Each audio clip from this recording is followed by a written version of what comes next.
Et si je vous disais que les Amérindiens dépendaient autrefois d'une seule racine si puissante qu'elle nourrissait des nations, guérissait des maladies et maintenait la terre elle-même? Et si je vous disais que l'armée américaine a délibérément contribué à l'éradiquer? Ce n'est pas un mythe, ce n'est pas du folklore, c'est une histoire qui a été enterrée. Une plante si importante que des mois entiers et des villes ont été nommés d'après elle, si résiliente qu'elle poussait là où rien d'autre ne le pouvait, si nourrissante qu'elle surpassait les pommes de terre, sans ferme, engrais ou irrigation. Puis sont venues la politique, les armes, les charrues et la famine intentionnelle. Aujourd'hui, cette racine est presque éteinte, ne survivant que là où la terre n'a jamais été touchée. Restez avec moi et abonnez-vous, car cette même histoire, pourrait restaurer votre foi dans les miracles que nous n'étions jamais censés oublier. Une seule racine, 7 fois plus de protéines qu'une pomme de terre, conservée pendant des années sans pourrir, tressée en cordes et suspendue dans des loges à travers les plaines. Les Lakota ont nommé un mois entier d'après elle. Tempsila Itkawi, la lune quand elle mûrit. La capitale du Kansas tire son nom de cette plante, Topeka, un bon endroit pour creuser. Puis vint 1870. Le général Philip Sheridan se tint devant le Congrès. « Détruisez le bison, dit-il. Détruisez les réserves des Indiens. » Le président Grant opposa son veto à tous les projets de loi de protection.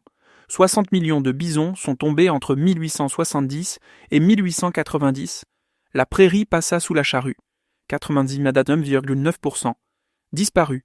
Avec elle, la plante qui aurait pu arrêter le Dust Bowl, la plante qui maintenait le sol avec des racines qui s'enfonçaient à 1,8 mètre de profondeur, la plante qui fixait l'azote pendant que tout le reste affamait la terre. Si vous en trouvez une poussant à l'état sauvage aujourd'hui, vous vous tenez sur un sol qui n'a jamais été labouré. Pas une seule fois, jamais. Un marqueur de ce que nous avons détruit. En 1804, Lewis et Clark s'arrêtèrent dans un village Mandan, dans ce qui allait devenir le Dakota du Nord. Le batelier français lui donna un nom, Pomme Blanche. William Clark écrivit dans son journal que les Grizzlies la déterraient avec passion. Les femmes Lakota enseignaient un jeu à leurs enfants. Les navets des prairies se montrent du doigt. Quand vous en trouvez un, regardez où les branches pointent et courez dans cette direction pour trouver le suivant. Cela occupait les enfants pendant la récolte. Cela leur apprenait à lire la prairie. Les femmes utilisaient des bâtons de fouille, durcis au feu. Le travail était si important qu'il influençait l'endroit où les tribus chassaient. Elles choisissaient des territoires en partie en fonction de l'endroit où poussaient l'étang. De mai à juillet, lorsque les fleurs violettes s'élevaient au-dessus de l'herbe, c'était la période de récolte. Trop tôt, les racines restaient molles. Trop tard, la plante se brisait au niveau du sol et s'éloignait en dispersant ses graines. Les racines étaient tranchées et séchées au soleil, puis tressées en cordes à l'aide des longues racines pivotantes. Elles étaient suspendues sur des séchoirs à viande à côté de lanières de bison. Certaines étaient réduites en farine, d'autres étaient échangées aux haricaras contre du maïs et aux mandans contre des courges. Il s'agit du navet des prairies, Pediomelum esculentum. Les Lakota l'appellent Tingpsila. Les Dakota l'appellent Tipina. Les Pieds-Noirs l'ont nommé Okonoke. C'était la plante la plus importante de leur culture. Dans la légende des Pieds-Noirs, une femme a épousé l'étoile du matin et a vécu dans le ciel. Elle a déterré une racine de navet. Le trou s'est ouvert sous elle. Elle est retombée sur terre, portant la plante, un cadeau à son peuple. Lors de la danse du soleil des Pieds-Noirs, le rituel d'ouverture échange un paquet contenant des racines de navet des prairies. Certains danseurs portent des coiffes entièrement faites de racines et de tiges tressées. La nutrition, 7% de protéines. La pomme de terre en a 2%. Près de 4 fois plus de 50% de glucides, principalement complexes. Il ne provoque pas de pic de glycémie, comme l'amidon de pomme de terre. Les Lakota le savaient avant l'existence de l'indice glycémique. 17,1 mg de vitamine C pour 100 gras. En hiver, lorsque le régime alimentaire des plaines était composé de viande séchée et de peu d'autres, cela arrêtait le scorbut. Lewis et Clark ont survécu en partie grâce aux navets des prairies séchées échangées avec les populations indigènes, au calcium, au fer, au magnésium, au zinc. Les racines séchées duraient des années. Elles étaient moulues en une farine qui ne se gâtait jamais. Elles étaient bouillies, en une bouillie qui traitait les ulcères d'estomac. Les gens survivaient uniquement grâce aux navets des prairies lorsque rien d'autre ne restait. Population indigène, colons blancs, les deux. Le score de qualité des protéines, l'œuf étant fixé à 100, est revenu à 36. Pas élevé, mais c'était sauvage. Zéro culture, zéro engrais, zéro irrigation. Il poussait sur des collines sèches où rien d'autre ne poussait. Un sol rocheux sur calcaire. Les agriculteurs qualifiaient la terre d'inutile. Puis l'armée. En 1875, le général Philip Sheridan s'adressa à une session conjointe du Congrès. « Abattez le bison, dit-il. Non pas pour la nourriture, non pas pour les peaux, pour affamer les Indiens des plaines et les soumettre. Ces hommes, dit-il parlant des chasseurs de bisons, ont fait plus au cours des 2 dernières années pour résoudre l'épineuse question indienne que toute l'armée régulière en a fait au cours des 40 dernières années. Ils détruisent les réserves des Indiens. » Lorsque le Texas tenta de protéger le bison, Sheridan s'y opposa personnellement. « Envoyez-leur de la poudre et du plomb, dit-il. Pour une paix durable, laissez-les tuer, écorcher et vendre jusqu'à ce que les bisons soient exterminés. Alors, vos prairies pourront être couvertes de bétail tacheté. » Le président Grant opposa son veto à tous les projets de loi de protection fédérale. Il leur opposa un veto de poche. Ce n'était pas un accident. C'était une politique. Le secrétaire de l'Intérieur, Columbus Delano, écrivit dans son rapport annuel « Je ne regretterai pas sérieusement la disparition totale du bison de nos prairies occidentales, considérant cela comme un moyen d'accélérer leur sentiment de dépendance à l'égard des produits du sol. » Les troupeaux sont morts les premiers. Plaine centrale en 1872, plaine du sud en 1879, plaine du nord en 1884, passant de 60 millions à moins de 1000 en 20 ans. Puis vinrent les charrues, la loi sur la colonisation, Homestead Act, 1862, 160 acres à quiconque s'installerait pendant 5 ans. Des millions d'acres de prairies, qui n'avaient jamais été touchés en 10 000 ans, passèrent sous les lames d'acier. Chaque acre labouré détruisait chaque navet des prairies qui s'y trouvait. La plante met 2 à 4 ans pour arriver à maturité à partir de la graine. Elle ne peut pas survivre au labour. Elle ne peut pas repousser à partir de fragments. Les navets des prairies ne poussent que là où la terre n'a jamais été brisée. Ce sont des marqueurs de la prairie originelle. En 1900, 99,9% de la prairie à hautes herbes avait disparu. Loi Dawes Allotment de 1887. Les terres des réserves furent divisées en parcelles individuelles. Le but déclaré était de transformer les Indiens en familles agricoles propriétaires. Le résultat réel fut plus de prairies labourées et plus de navets détruits. Les Lakota et Dakota, qui tentaient de récolter, se retrouvèrent dans des réserves où la terre avait été brisée, pour le blé et le maïs. Les lieux de cueillette avaient disparu.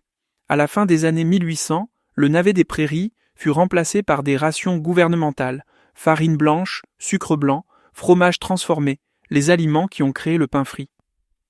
Le pain frit n'est pas traditionnel. C'est ce qui arrive lorsque vous détruisez un système alimentaire et le remplacez par des rations de denrées de base. Les scientifiques ont tenté de le ramener. Les plantations en jardin et les tests de domestication ont échoué. Le navet des prairies a évolué pour une prairie rude et sèche. Il a besoin d'un sol rocheux, bien drainé, de plein soleil et d'un minimum d'eau. La concurrence d'autres plantes le tue. Un excès d'arrosage provoque la pourriture des racines. Il pousse du Manitoba au Texas, mais seulement sur un sol non cultivé, le genre de sol qui existe à peine. Au Minnesota, des ethnobotanistes ont cartographié les observations. La plante poussait autrefois dans la moitié ouest de l'État. Maintenant, il n'y a qu'une poignée d'endroits chevauchant la rivière Minnesota. Si nous cultivons cette vallée fluviale, ces dernières populations disparaîtront. Un mois a été nommé d'après elle, une ville entière. Elle a nourri plus de monde que le maïs pendant des milliers d'années à travers la plus grande prairie d'Amérique du Nord. Aujourd'hui, la plupart des gens qui passent devant pensent que c'est une mauvaise herbe. Dans les Dakota, le navet des prairies pousse encore en parcelles éparses. Les vestiges de prairies n'ont jamais été trop pâturés et n'ont jamais été labourés. Il fleurit en mai et juin et mûrit en juin et juillet. Certaines familles Lakotas récoltent encore. Elles tressent encore les racines pivotantes en cordes et les suspendent pour les sécher. Elles enseignent encore le jeu à leurs enfants et suivent la direction indiquée par les branches.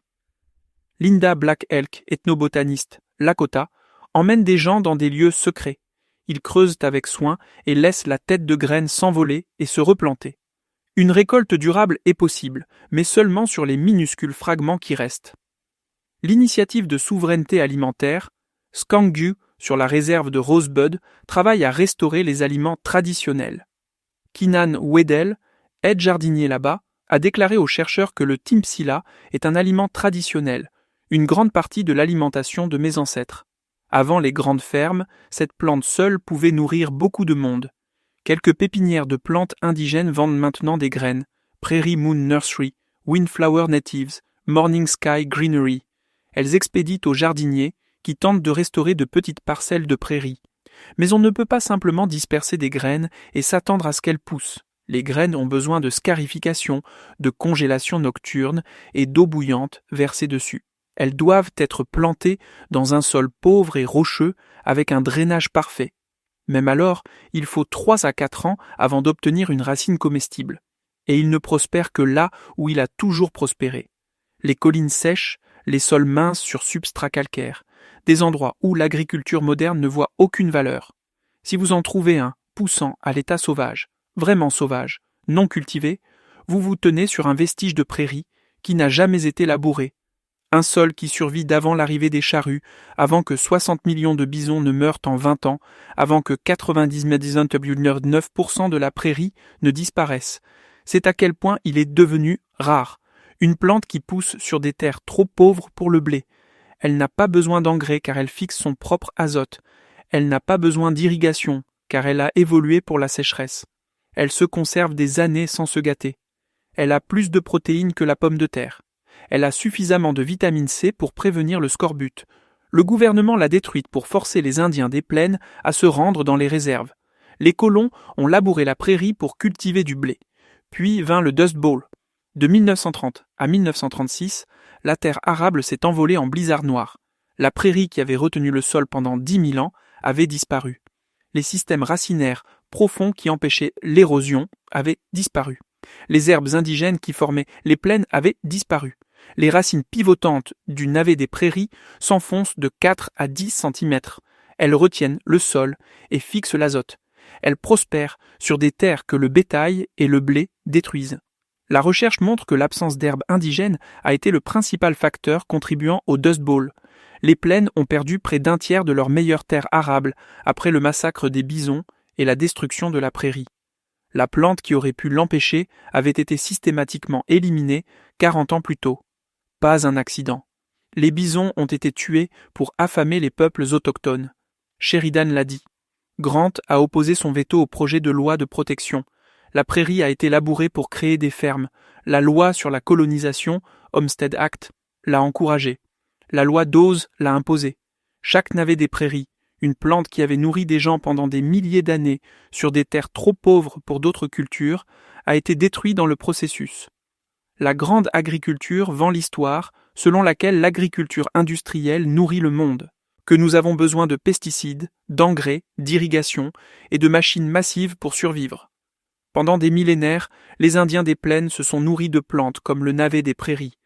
Des plantes qui poussaient sans aide, ne nécessitaient aucun produit chimique, prospéraient sur des terres sans valeur, fournissaient plus de nutrition que les pommes de terre et le blé qui les ont remplacées. La connaissance était là. Les plantes étaient là. Le système fonctionnait. Il a été détruit intentionnellement. Le navet des prairies existe toujours sur les terres des réserves dans les Dakota, sur de minuscules vestiges de prairies, au Minnesota, au Kansas et au Montana, entre les mains des familles Lakotas et Dakotas qui se souviennent. Si vous trouvez une prairie non cultivée, et c'est un grand si, vous pourriez y trouver des fleurs violettes en juin, des feuilles bleu-vert par groupe de 5, de courtes tiges couvertes de poils argentés. Creusez avec précaution, des racines à 10-500 cm de profondeur, en forme de fuseau, de la taille d'un œuf. Une peau foncée qui se détache pour révéler une chair blanche en dessous. Coupez-les en fines tranches, tressez les longues racines pivotantes, suspendez-les pour les sécher. La connaissance existe toujours. Hélas a été supprimée, presque effacée, mais non détruite. Les Lakota ont nommé un mois entier d'après cette plante. Les pieds noirs ont fabriqué des coiffes à partir de ses racines. Topeka a nommé sa ville d'après l'endroit où elle poussait. Elle a nourri plus de gens sur une plus grande surface pendant plus longtemps que presque tout autre aliment indigène. La plante ne se soucie pas de la politique gouvernementale. Elle ne se soucie pas de la destinée manifeste, de la loi sur les portes ou des rations de denrées de base. Sur les rares parcelles de prairies qui n'ont jamais été labourées, elle pousse. Elle fleurit en violet en juin. Elle nourrit les grizzlies et les familles indigènes et quiconque sait chercher. Le navet des prairies se souvient de ce que nous avons détruit, et il pousse quand même. Si ce coffre a ouvert quelque chose pour vous, abonnez-vous à Nature's Lost Vault et cliquez sur la cloche. Chaque like et chaque partage aide à préserver cette sagesse.